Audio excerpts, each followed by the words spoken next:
Welcome. I am here with Marina McCoy, and she is the community manager for Hula Coworking in Vermont.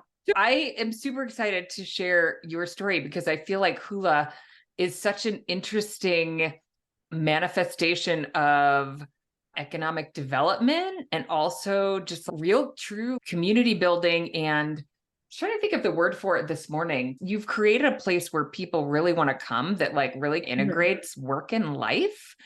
So it's just an amazing blend, I think, of how people want to live and work today. So Mhm. thank you for joining us today. Yeah. So I want to hear your story. You're in our community manager university program. And I'm always laughing Mhm. because Marina, you'll come to the calls and be like, okay, we're having a problem with our parking vendor. And everybody's like, yeah, no one else has 200,000 square feet and problems with their parking vendor.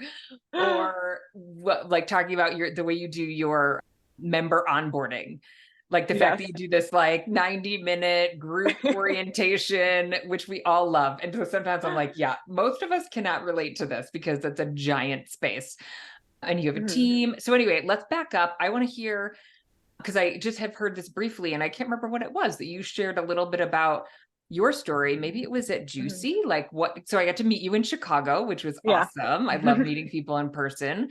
So tell us about your background and then kind of Yeah. the how you got in, how you decided to go to work for Hula. And then we'll talk more about Hula and your role and your community and all those good things. Yeah. So I got into co-working really randomly. I used to have a sustainability consulting agency, and they actually Hula hired me on when they were still in the building phase back in 2020, the summer of 2020. And then when they opened up in the spring of 2021, I was one of their first tenants for a designated desk, and I was still consulting them. And then in November 2021, the director of operations and facilities offered me a job out of the blue. Like stops by your I desk and is like, completely, hey, Marina, what do you think about giving up your consulting practice? And yeah. And I had just opened up a brick and mortar shop too, a zero waste store. what? He, yeah. So I Wow. had two businesses, and one, I thought I was in trouble. Like, oh no, do they want to end the contract? He sat me down and he's like, we've been thinking about this role and we thought that you would be the perfect fit because you have an outgoing personality, you're very personable, you're a go-getter, and all these like really nice things. And I was already pretty invested in the community. I would teach zero waste workshops, host food drives, coat drives, just was already diving in so much. And also just hanging out at the front desk and like knew all these questions. Like I would answer these questions for people coming in You're like, already because I yeah, knew so much. that's hilarious. Yeah. So they offered me the position, and I closed up my businesses last year, and I started January 2022, and I've been full time with them. I tried balancing working full time with them while having my two businesses last year for 2022, and it was incredibly Too much. hard. Yeah. And yeah, it's been the best, most unexpected thing to ever happen to me. I love my job. I wake up inspired to go to work. I feel really seen and a sense of belonging when I'm here, and I leave feeling fulfilled. So it's, yeah, such a great honor to help build a community for hundreds of people here. It must have been in order for you to, make that move. I mean, you must have been pretty compelled Mhm. by the work that they were doing. So, what's the why behind Hula? How did it come to Mhm. be?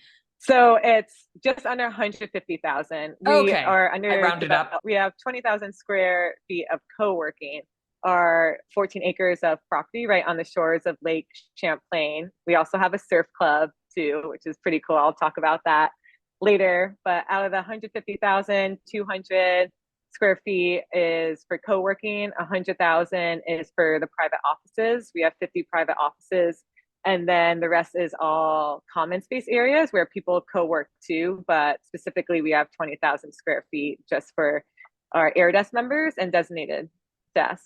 And in Wow. total, we have 1,400 members, 500 of them air desk members, 100 of them designated desks, and then the rest private office tenants. Wow. Well, a lot. Yeah. I really jumped in. So your team manages the entire building. The community operations. Okay. Yeah, so we have a facilities team, facilities and operations, which handles, the general operations, building ops. And then we do all the community operations. So taking care of the community, setting up the events, partnerships, connecting with local businesses outside of our co-working facility too. So a little bit of everything. And back to your original question on how Hula became a part is that the Scullies, who are the founders, Rox and Russ, they saw a need for it. We didn't have many co-working facilities in Burlington, and the ones that did have a wait list. So there was a need for people to have a co-working space and private office spaces too, because there wasn't many in Burlington. We are a smaller city of 46,000 people with a 2% vacancy rate. So we're pretty stuffed for, That's wild. Okay. It's pretty wild.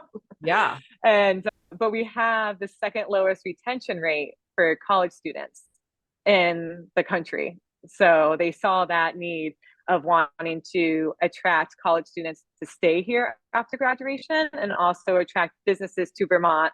Oops, I got a call. And keep businesses here, because once they grow, they tend to leave the state of Vermont. So we really want to keep those people in Vermont and help with the overall economic development for the state.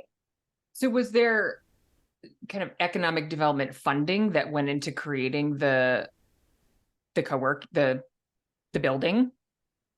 Yeah, through grants, and then also the Scullies invested in Hula as well and other outside investors. So it was a whole pool of different income resources coming together. It's super interesting. Well, I was just listening to, I listen to a lot of this stuff. Dror Poleg writes a lot about the future of work and cities and migration and people moving, and just this whole dynamic of you can work from anywhere. And so it's such an opportunity for Burlington, sort of post-pandemic. But this project started, obviously it was in the works for years and was really underway kind of around the pandemic time. But now you really have a shot at retaining people in Burlington, because professionals can choose where they live, right? And you've created this amazing facility with this really dynamic community right on the lake. Yeah, but so it's awesome. really compelling. So if you can pick where you want to live, right, and work, Burlington's on the map now. So it feels just really aligned with the choices people can make around where they live and work. Not everyone, but those who are fortunate enough to decide where they live and work. It's super interesting. Yeah. So we really are trying to sell people on the lifestyle of Vermont. Yeah. So at Hula, our tagline is find your work-play balance at Hula. We're right on the water. We have a surf club. We have saunas, free bike rentals, bike tuning workshops. We're really focused on the outdoors and activities, and then health and wellness, because we have meditation and free massages, all that good stuff. So it's pretty awesome. And people and businesses have told us, because of our commitment to health and wellness, that they've incorporated that more into their business structure too. Yeah. So what does your membership look like? Is it more freelancers? Is it small businesses? Who works at Hula? A lot of remote workers, which is helping attract people to Vermont, which is great, because like you said, they could work from anywhere and they're choosing Vermont. Half of our pool of members, 50% are tech based, and then sustainability and community builders. So community builders, we have Vermont Food Bank that is based out of here, 1% for the planet. So more of those social enterprises. Yeah. Wow. Interesting. Yeah. And that was sort of part of the goal of this space, was to attract.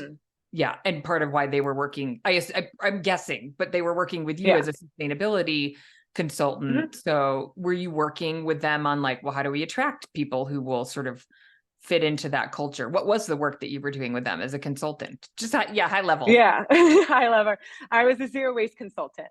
So Okay. I would help with the composting, recycling, reducing overall waste consumption, reduction of single-use plastics, and introducing reusables. So not so much on the renewable energy side. I was a zero waste expert. Well, I guess still kind of Yeah. am, but we are a net positive building. So we have 1 megawatt of solar array on 2 of our buildings. So we have 3 buildings total. We have geothermal heating and cooling as well, which is super rad, but we produce more than enough energy to actually offset the power for the other Scully businesses. They own a couple of businesses around Vermont. Interesting. Okay. Wow. That's Yeah. incredible. Yeah. Yeah. So very focused on sustainability. Some of our walls too are repurposed from Centennial Field Stadium, which is the local baseball field. They're old benches. And then we have like the trees that we unfortunately had to cut down. We repurpose them into dozens of coffee tables scattered throughout the building. Wow. Okay. Interesting. Yeah, I see Yeah. that on your website now. Wow. 125 steps to the shores of Lake Champlain. Yeah. So crazy. Okay, wait, in 45 minutes, that's what I was wondering. What do people do in the winter? Because it definitely Mhm. snows. 45 Yeah. minutes to the mountains. Okay, very cool. Mhm. Yeah, and 15 minutes to the airport. Food. Yeah. And we Oh, do hula ski days too. So we meet up yeah. on the mountain and ski with members. That's awesome. And your sister restaurant spot on the deck. Wow. I Mhm. want to move to Burlington. Yeah. Oh my gosh. Yeah, so I mean, tell me like what's the typical like new member when you give tours, like what are Mhm. people's responses to hula? I mean, it's like one of a kind. Yeah, I like to say that we do the opposite of catfishing. So, like, we need to update our website, we need to update the photos. There's a lot that we need to do. So when people come in, they're always so amazed by it because like currently we just have to update some things so it doesn't do us too much justice right Yeah. now. But I kind of like how it works like that. I figured it's better to kind of undersell it a little bit than to oversell it. And I love that shock factor when people come in. We have a lot of sun that comes in. We have over 400 plants scattered all throughout the building, which is pretty cool. And it just really promotes a healthy work life balance because we're on the lake. I give them a whole tour of the building. I have 2 tours. I call one my flight attendant tour where I'll like point everywhere and then do like one strip, or I have 3 tours that I do a week where I'll have like 8 people Yep. Okay. going on. And then if they're interested in signing up for membership, then they'll go to our 90-minute orientation. Right. I know we're all like, all the community managers are like, oh my God, if we can get a member to sit through like 10 minutes, we're lucky. And you're like, yep, 90 minutes. That's how it is. Yeah. Yeah. But to be fair, like we have, yeah, 8 people generally in orientation, and that's a great way for them to meet each other. But since we're growing, we can't afford to be away from the desk too much. Like my office is actually the storage room behind the front desk. Like Yes. you've seen it when I'm on Zoom calls, Yeah. the storage room. This is also super common. And we Whenever I can't go, do, yeah, I know yeah. that they put the staff in the storage room. It sounds bad, but it's like very practical. Yeah, well, it's just Yeah. me, like, and my team is at the front desk, which is Yeah. great. But we can't, with how many members we get per week and per month, we just can't do individual orientations. We do on very rare occasions, but our orientations are on Tuesdays and Thursdays. So you have an incredible number of members are you Mhm. pulling from broader than the 46,000 in Mhm. population? Okay. Yeah. So Chittenden County is our main area. You know, it surrounds Burlington. There's Williston, Colchester, Shelburne. There's, multiple towns Okay. around. But we found out we're trying to figure out why people cancel, and it's usually when they live outside of Chittenden County because although they love the Just too space, far. Yeah. yeah, yeah, like a 45-minute drive when you don't necessarily need to drive isn't isn't worth it, even though we got all the perks. I was gonna ask you, like, does anyone not join when they tour? Or are they just like, take my money? Here's my card. And more so, like I would say, it has to do if they couldn't get their employer to pay for it, or Interesting. they Okay. live, yeah, if they live outside of Chittenden Bar. County, they're just debating on how often they'll come in. But if they don't become a member, almost every time they either become a 10-day punch passer or just full days whenever they When have the they ability can. to do so. Yeah, Yeah. they want to participate in some way. I love that. Hmm. Um, yeah. So I'm curious about a lot of things. So it's such a large space with so many members. Hmm. What do you do so you talked about like the group orientation, so people get to know each other Hmm. a little bit. How do you foster connections among the members when there are so many of them and the space is so large? Yeah, that's a good question. I would say we're still figuring it out. Wait, when did Like you each open? That event. would be a fair question. We'll set a little more context. Yeah. So Yeah. we just reached 2 years in March. Okay. So we're still new. We're still learning as we go. And we're fine tuning who our ideal member is, because our members range from their 20s all the way up into their 70s. There are people all over in different Yeah. industries, but our main client, well, member is late 20s to late 30s, and that they're actually remote workers generally, and into the tech space and into the outdoors. So Okay. we found out that we don't have much of a drinking crowd at Hula. Our happy hours, we have a bar, weren't doing well. Like people just weren't showing up. But our food-based events, we do surprise pop-up pizza parties. We have a monthly cake club I where know the we cake purchase thing. That's what I cake. was just picturing. Yeah. You're like, there was like a huge line for cake. Stay with us. We'll be right back. We're just going to share a message from one of our partners. I want to interrupt you for a minute with a special offer. If you are an operator that is getting ready to launch, or your space is less than a year old and less than 200 members, Office R&D is piloting a program called Flex Startup Program, which allows you to save 50% on your first year with Office R&D Flex to help you grow your co-working space. As many of you know, I run programs that help operators launch. I run mastermind programs for operators that are in business and a community manager program. And we have lots of members that love using R&D, Office R&D. It's kind of an all-in-one platform that has fantastic analytics, meeting room management, lots of integrations, all the things, as I like to say. So it's a fan favorite of the Everything Coworking program members. So I'm excited that you get a chance to kind of get started with it at a discounted rate. So 50% off of your first year. You can learn more about the offer and sign up for a demo by going to everythingcoworking.com/ORND. That's everythingcoworking.com/ORND. We'll also throw that link in the show notes. So if you open your podcast app, you can grab the link right there. Yeah. Over 60 members come to that, and we're out of cake within 10 minutes. It goes so fast. Me and the community team are just slicing piece after piece. Hilarious. And we But keep that on having to buy more cakes. it goes to show you have to experiment, because I would have Mhm. thought when you described your ideal customer, I would think like, oh, they probably love like local beer, right? So Mhm. they'd show up to happy hour and have a local beer. You're like, nope, they love cake. Yeah. Cake Unexpected. and outdoor things. Yeah. Right. So we also have saunas on campus with Savu saunas. And I created a happy hour with them. Nicole, one of the founders, is amazing. And we got together last year. Like, how do we get the Hula members involved? And you could jump in a sauna for an hour for $20 with other Hula members. And that is more popular than Oh, our interesting. Like a alcohol-based group happy sauna hour. party. Okay.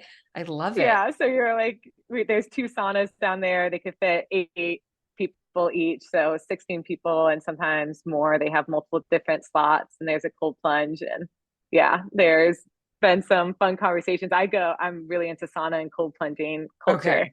so I've met a ton of members through doing that. That's been really awesome, and I've set up local partnerships with businesses within Hula as well, like with Sail Vermont. People could go sailing for free for 2 hours on Tuesdays.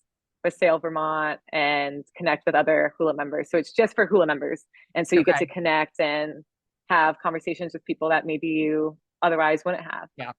In sort of a natural, authentic environment, which may be the other reason people love it. I don't know if I can talk myself into a cold plunge, by the way. I'm a big CrossFitter. And so it's very like people do that. Although I don't have access to one. Maybe I would try it if I had access to one and if I was making I'm friends. so addicted. I know. It's super interesting. Wait, how often do you do it? I do it weekly, at least. Okay. Okay. I think there are a lot of Yeah. health benefits to it. Somebody was Mhm. pitching me on it recently. Okay, this might be a rendering on your website, but your designated Mhm. desks look very fancy. Do they look Yeah. like that in real life? Yes, because I believe the ones that are on the website are north wall ones. So the Okay. north wall ones are sit stand desks. They have a barrier between the other two desks, and they come Yep. with a locking filing cabinet Yep. with also like a coat rack in there. Yeah, that's what I was like, Yeah. wow. But there's a lot of privacy there. It looks like your own. Mhm. I asked this because you probably picked this up from the community manager call. Sometimes, Yeah. the whole talk is like, we can't sell our dedicated desks. How do we sell dedicated desks? Mhm. So whenever I see like something unique, so anybody listening, if Mhm. you check out the Hula website and you look under workspaces, you can see some images of their dedicated desks. They're pretty fancy. Yeah. Yeah. We're trying to add more designated desks because we have a wait list for them right now. A wait list for dedicated desks. Wow. And a 4-year waiting list for private offices. Shut the front door. Yeah, over That's crazy. 130 people on it. Wait, but although you did say you only have 50 of them. Yeah, Did 50 you have private 50? offices. Yeah. Yeah. But because you have a lot of square footage for only 50 private offices, but you have a lot of open Mhm. space. Do you have suites? Like what's the other? Yeah. Okay. Yeah. We have offices that are 30,000 square feet. So we have Got bigger it. ones. And So are that's those in building 44, which is just primarily private offices. yeah, Those are bigger ones. And then we have smaller ones that go up to like 10, 20 people in the co-working building, which is building 50. got it. And your wait list is for Mhm. the smaller offices, I presume. Generally, I believe, let's see, I just went through it the other day with one of my community associates, and out of the 130, it's between 50 and 60 are 1 to 2 person offices. And Okay. then the rest just go up. Yeah. Yeah, interesting. But it's so interesting. It's hard to know in markets, especially a smaller market, that you have demand for the larger spaces. So do you consider like those larger spaces, are those separate tenants or are they still a part of the Hula sort of ecosystem? Like, do they get invited to free cake or? Yes. Yeah. They Okay. get invited.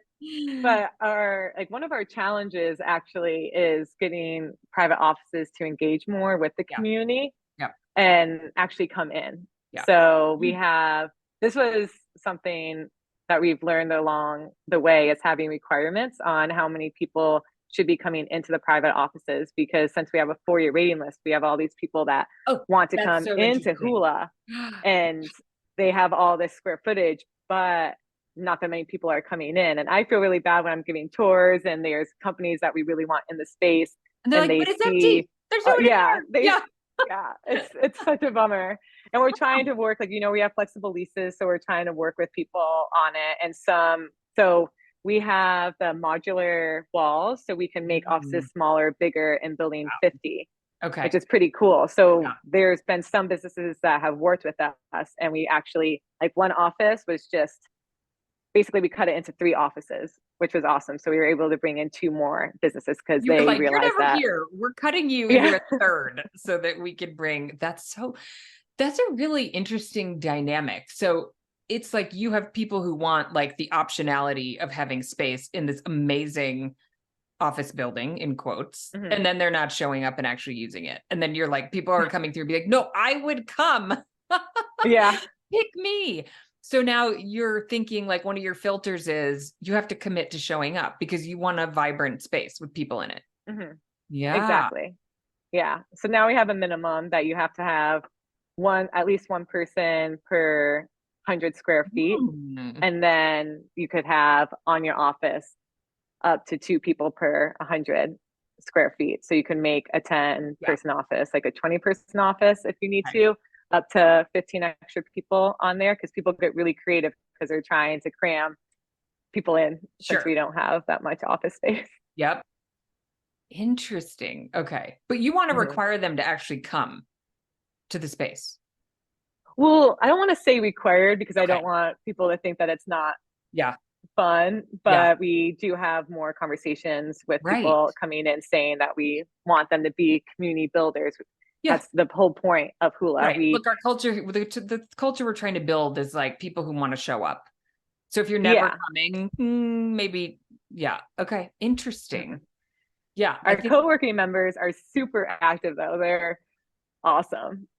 your air They're desk really members, great. they're Yeah. there because right, they want community and free cake and surf Hmm. club and yeah, all that good stuff. Hmm. Yeah, that's very cool. Yeah. Yeah, I'm just looking at my giant list of questions for you, figuring out. Yeah, so I mean, a lot of my questions were really around like, yeah, how do you attract and retain, people and encouraging people to stay in Vermont? But it sounds like you're almost not having that problem. You're having this problem where people are really into it and taking space. And now you're trying to figure out like who's the best fit for what we're Hmm. offering. Yeah, I would say it's a mix because we still are like we're doing great on the private offices, designated desks. We have some room. We could add a couple more hundred coworkers, and like because we've been kind of steady at 500 coworkers, and we really So want to that get to number, everybody 800. listening is like, are you kidding me? You have 500 coworkers in one building. I mean, there's plenty of people listening who have multiple locations who have those kind of Mhm. numbers across locations. But yeah, that's incredible. And Yeah. in such a small market, right? It's not like you're in Boston. Well, Yeah. and that's what we're starting to realize. We're wondering if we've hit our Yeah. cap Yeah. for our location. So Maybe. we're trying to get more creative because we know that there's people here and we're Mhm. trying to figure out how to bring them to Hula. Is it because we're slightly outside Yeah. of the downtown area? Like we're very close, but it could just be that one little spot. Our prices are pretty competitive and like we have parking on site, which that has Right. its own Huge pain, but you challenges, have but we're it. right Yes. off the bike path too. So it could be accessible through the bike path and walking. But yeah, the number one reason why people cancel is because they're not coming in enough. And it's usually because they're members that live outside of Chittenden Yeah. County. It's hard, So right? trying to figure it out. I know. I think that's a really tricky one to solve. It's like no matter, if you're giving out free money, it still might not be worth the drive. It's super, yeah, that's an interesting challenge. Well, can you talk about anything else that you do sort of in terms of like local partnerships? Like you talked about, sauna day and anything else that you're doing to interact with the local community to sort of, bring that into the ecosystem? Yeah. So as I mentioned before, we had the second lowest retention rate. I think it's Yeah. 70% of students leave the state of Vermont after college. So we've connected with local colleges to set up different programs to get students in Hula. Because once they're in Hula, they're like, oh man, I want to work for a company based out of Hula. Yeah. Okay. So yeah, connected with Champlain College and they teach entrepreneurial workshops here. We have a couple that they teach and students come to our campus. Then we also connected with UVM and their ARC program, which is student entrepreneurs, and we comp their membership so that they have the resources to, places to work together as a team that are not necessarily their library. And just being around Hula and feeling that energy Yeah. helps them, and they get to talk to other businesses. We have a really active Slack channel, so people ask questions and connect with one another. So that's really helpful for students. We also connect with Middlebury College on their summer innovation program for interns. We actually have two of their interns right now, Sophia and Carl. Carl works for the fund, our VC side of Hula, and then we have Sophia as one of the community associates highlighting the marketing because we're doing a market research analysis because we've never done one. before. Well, like done one while in business, Well, like right, before there right. was one. Yeah, yeah. Totally. So Yeah. as we're fine tuning our ideal member, but so those are really important to us. And Sophia, our intern, she said part of why she applied for our internship is because she wanted to work out of Hula. So that was great. And when we've done orientations, people have said, yeah, I just want to be a part of Hula. So that is really validating to us, knowing that people are starting to be attracted to Burlington because of Hula. And that was our goal, to help retain people here. But that seems to be working. Yeah. We also, our private events team is amazing. That's growing substantially. Again, since we're on the water, we have this great patio Yeah. that overlooks the water. And we have different events. One of my favorite ones that they do each year is the Hula Day market. So it's our holiday market, and we have over 65 vendors, local vendors that come in and sell gifts for people for the holidays. And we actually don't charge them to apply to be a vendor or to vend. So we really want to make it accessible. They can donate if they want, but it's not required. So just being able to see all these different local businesses come together and have the community. We have thousands of people that roll through for that holiday market, which is pretty cool. And people, bonus of that, have become members because of it, or have decided to host their own events here. Because we have fundraising events, conferences, markets, just there's weddings now that we're doing here too.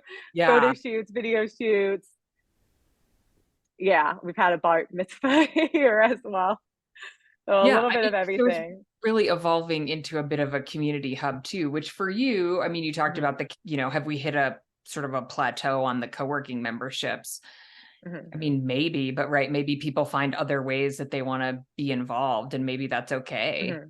Yeah. Yeah, It's exactly. yeah, it's incredible how I think in this time of like work from anywhere and people working from home, we forget like how powerful placemaking can be. And people Mm-hmm. want, right, you like people coming in and saying, like, I just Yeah. want to work for a company that's here because I want to be Mm-hmm. here is it's amazing. And to be Yeah, behind it's the an team honor. that makes that, yeah, 100%. I remember I was in Chicago in sort of the tech scene in like 2000-ish when the bubble was bursting, but by the time, and it was like there was like no tech in Chicago. It was like a little bit. Mm-hmm. There was like one sort of Yeah. incubator co-working kind of space, maybe a couple, but it was like we were definitely, we were no Silicon Valley, right? And but major Mm-hmm. city, but like a teeny bit of tech. And when I opened my co-working space in Chicago, there was a space that was funded by a local real estate family and also some city government support, and it's called 1871. And it just like, it was amazing how when you created this place for Mm-hmm. people to go, it was just like what you're describing. Like people just wanted to be there, and the investors wanted to be there, and the Mm-hmm. entrepreneurs wanted to be there, and anybody who just wanted to be Yeah, a part of it. And the tech scene in Chicago like exploded because there was this that's awesome. place, right? And it's like, Mm-hmm. it really matters, like proximity and all the serendipitous things and the relationship building. It had a huge impact, and it really matters. So it sounds like you guys are having that impact as well. What can tell us a little bit, and I know this is not like your purview, but tell us a little bit about the fund. What's the goal of the fund, and what is it? Yeah, Yeah, what does so it do? it's called the Fund at Hula, and it's our VC side. They invest in local businesses to Vermont. They might be branching out to do some in New England, but they provide mentorship as well, and provide the resources if they need someone in operations or to help redo some of the business model. But it's really cool to see all the different businesses that they've invested in. A lot of them are health and wellness too, but there's Beta Technology, which is electrical aviation, and then Benchmark Space System that actually is based right in Hula, building the satellite parts, which is pretty cool too. They have a whole lab here. They're in building 44, one of our bigger buildings. I'm pointing over to it, but you can't see it. So that's really cool. Definitely based in a lot of tech ones, but Sabu Saunas is also one of the businesses that they invest in. But outside of investing, they also host community events where they invite local businesses and entrepreneurs that they feel it's a curated group that they feel like they could collaborate with each other or at least have conversations. And that I've been to a couple of those dinners, and it's great just meeting local entrepreneurs that are out there trying to help build the economy too. They go by, what was the quote that they told me? A rising tide lifts all boats. Yeah. So being in it all together is really the fund's mission. And yeah, it's just been great to see how they've grown. You know, they're only a couple years old as well. And then having the businesses in Hula that they've invested in going from a designated desk to a small private office to one that's like a couple hundred square feet to one that's a couple thousand square feet. Yeah. Yeah. Yeah. It's like the ecosystem piece. And when people see, oh, I can grow here and there's funding and there's mentorship and, you know, all of that kind of under one roof, that's pretty special. Very cool. So I'm curious, like you're operating this like incredible space and supporting this incredible community. Share a couple of the growing pains that you've had since you've in the couple of years been open. Yeah. Yeah. So the growing pains, definitely the private offices, as I talked about before, just trying to get people to be engaged because we have this huge wait list and we really want community builders to come in. The co-working software was something that, you know, was in place before I came on, but something that in hindsight that we've looked at that we should have taken a little bit more time with going through. So now we're actually switching over to Office R&D, which I'm really excited about. They've been great to work with so far and very patient with us because we have to offboard. Yeah, like I mean, it's people. Huge, I know you're smiling, but I'm sure, right, that's one of the bigger stresses in your life when you have to change all their payment. It's a huge migration. Yeah. And just hiring more people too. I manage a team of 5, 6 right now because we have Sophia, our intern, but 5 generally at the front desk, all have different shifts rotating out. So that is part of it too. And then conference room booking times. It wasn't until I went to Juicy when I figured out we give a lot of conference room booking time out. That's for so free. Funny. I knew that we were giving some out, but I didn't know how much. And I had some people laugh at me. The beauty of I was so embarrassed. In the most like supportive way.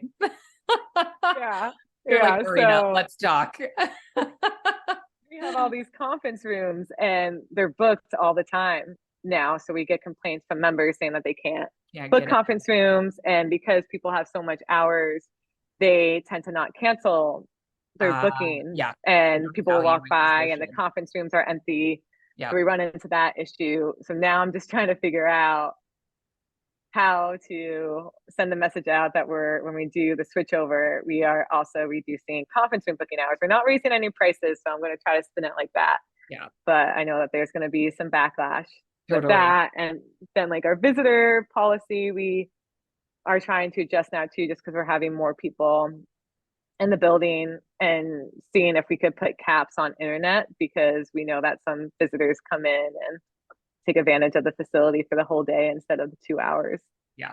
But just like little growing pains, also because people want, people want to come in, which is great. And I feel so honored to have this like quote unquote problem. Yeah. But those would be the big ones. And then parking, which I haven't really been able to find other people that struggle with parking. I know. I asked at Juicy too, and I met one other person, but they get funding from the state, so their parking is like very subsidized, and ours isn't. We like people have to pay for it; it's extra. We don't do an all-in package because people said that they would rather have it a la carte, so that way, if they are biking or walking, they're not paying for parking. And saying like we have a gym on campus too, and that's extra, so people could really build the membership that they want. But we don't have enough parking on the actual campus, so we bought a lot across the street that people can park out. But again, it's pay for parking, or we've had some growing pains with the parking company that we are currently using as well. Like these are all good problems to have. So that's what I tell myself when we're going through it. It's like, oh, people are interested in coming out Hula. This is great.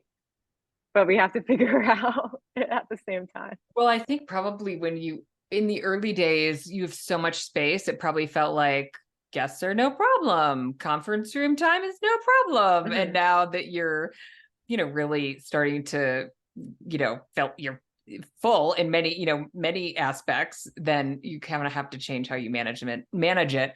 And that involves a lot of change management. So yeah. Yeah, exactly. Because we just wanted people to come in at first too, which is great. Like, so no we're barriers, very, very flexible. Come in, yeah, bring all the guests you want. Yeah. So now we're like slowly been taking it back. Yeah. So yeah. But the members are great. They're very adaptable and flexible. And a lot of them, the conference room is a benefit to them. But the number one reason why people come to Hula, like what attracts them and what keeps them here, is the community. The second is the location, because we're right on the water. And then the third is a place to work. We did a community demographic survey. Yeah, interesting. Yeah. So like having number 3 as a place to work was kind of funny. Hilarious. Right. It's interesting. I was like, not the number 1, yeah, but community being the number 1. So that means that we are fostering a strong sense of community. Like, it's here, which is awesome that it's portraying as that, and that people stay because of it. Yeah. Yeah, I think there's a lot of people listening who would really like envy what you just described, because a lot of times people lead with the work, right? But we want people to then value the community. And that sounds like it's really being recognized by your membership. Maybe that's how they found you in the first place, but now they value, the people and the experience that they're having there, which is amazing. Okay. What are you most excited about that's like, besides the space management platform switchover? Oh yeah, that's honestly, behind I'm so excited about that. Like, we got 8 more weeks on that. But what are you excited about or looking forward to? I'm excited about the new software. New software, bringing more people in that are just more community builders. That's what we like to call our members. Like, when I give tours, I really emphasize that we're trying to bring in community builders, whether you're coming to the cake club or like our surprise pop-up pizza parties, or just like connecting with other members, having conversations. If you see someone sitting alone, going up and talking to them. On our Slack channel, we have an introductions channel, which everyone is automatically added to, so people can take a few moments to introduce themselves. And I love seeing on the comments on the threads that people are like, oh, let's meet up for coffee. Like, oh, I'd love to brainstorm with you, because they're meeting people through that channel outside of like if they went to orientation together. So that's really cool. And then we're also working closely with, so the founders of Hula are also starting a affordable workforce housing unit. So it'll be up to 700 units, like directly across from Hula, because as I said, we have less than a 2% vacancy rate in Burlington, and we have all these businesses that are trying to bring people to Vermont, and they want to work like out of Hula. They want to work for these businesses. They have very specific talents too. So like, we can't find some of the people locally. But they have to turn down the job because they don't have a place to live. Yeah. So that's been a really big issue for Burlington. And that's one of our top focuses now. We even had a happy hour focused on it, like just educating people on the importance of having housing, because there's a lot of regulations in Burlington working against having housing developments, just because regulations haven't changed in a while. And a lot of there's permits, you could get permits for building commercially, but not as much for housing and residential. I'm just trying to navigate that, but I would love for that to happen, because like, I already live in the neighborhood, but I don't want to leave the neighborhood. So it would be nice to be able to rent from there and just be able to offer more housing, because a lot of people do travel in to come here to work. And as I mentioned before, the number one reason why they cancel is because they're not able to come into Hula as much as they want. So if they're able to live like directly across the street, we're close to the lake, so they'll have easier lake access, be part of the surf club, be part of all the different events that we have, because we do have a ton of private events that we're doing too, which, I'm excited for the events department growing. Yeah. That's So I'm curious, that was going to be my wrap up question, but I do want to ask a follow up about you talking about you want community builders. It sounds like being a community builder doesn't have to be super intense. It can be little things that people Mhm. do. Do you tell people, like, when you talk to them about that, like what that looks like? Mhm. Yeah. Yeah, just little things getting involved. You don't have to show up to every event. You don't have to be super active on Slack, but really just being able to, like, when you're in the kitchen, just saying hello to someone when you're Yeah. making coffee or putting something away in the fridge and doing things like that. Because in the private offices, the smaller ones, like the bigger ones do have their own kitchen just because they have so much square footage, but we purposefully didn't put small kitchens in the offices to help with that collision of people in the kitchens and having more conversations because they are meeting each other there and then maybe grabbing lunch together. We also have the cafe and here too, the spot. So the spot has 3 locations, which is like our sister Okay. restaurant, spot on the dock, spot here, and spot on Shelburne Road. Okay. So I Yeah. I love that insight though, because I think there's a lot of people who want people to act in the way that you're describing, but the Mhm. members don't know, right? They've Yeah. never been in a co-working space before. They don't understand like what's expected of me. What does success look like? What does it look like to contribute? Yeah. So I Yeah. feel like that's kind of an important idea, is like you're telling people this is what we want and this is how you participate, and we'd prefer to Mhm. have those types of people as members. So you've also Yeah. sort of you've left that like scarcity mindset of can we fill this giant space, and now you're in Mhm. this place of like, this is what we want, in who we want and how we want our members to behave and contribute, and we're going to be clear about that. Yeah. Like on the tours that I give, because I do, yeah, the weekly tours with people, I talk about that. And then in orientation, we talk, or not even the orientation, we talk about that Yeah. as well. Because the first part of orientation is the history of hula, because we actually used to be an oven factory. Pretty Oh, cool. So yeah. we weren't built from scratch. We Yep. were, Redeveloped. repurposed in ways. Mhm. Yeah. And so we talk about the history and the vision and mission behind it and going into all the different perks because we have so many perks that people can take advantage of both professionally and personally, like the meditation, massages, sailing, the surf club, all that good stuff.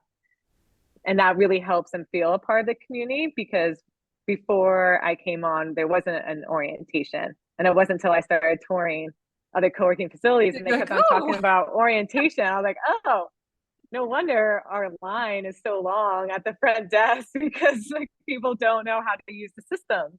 And so now the orientation, it's helped so much with the front desk and the questions. And generally the people that have questions are members that came on before we had the orientation, which started last April of 2022.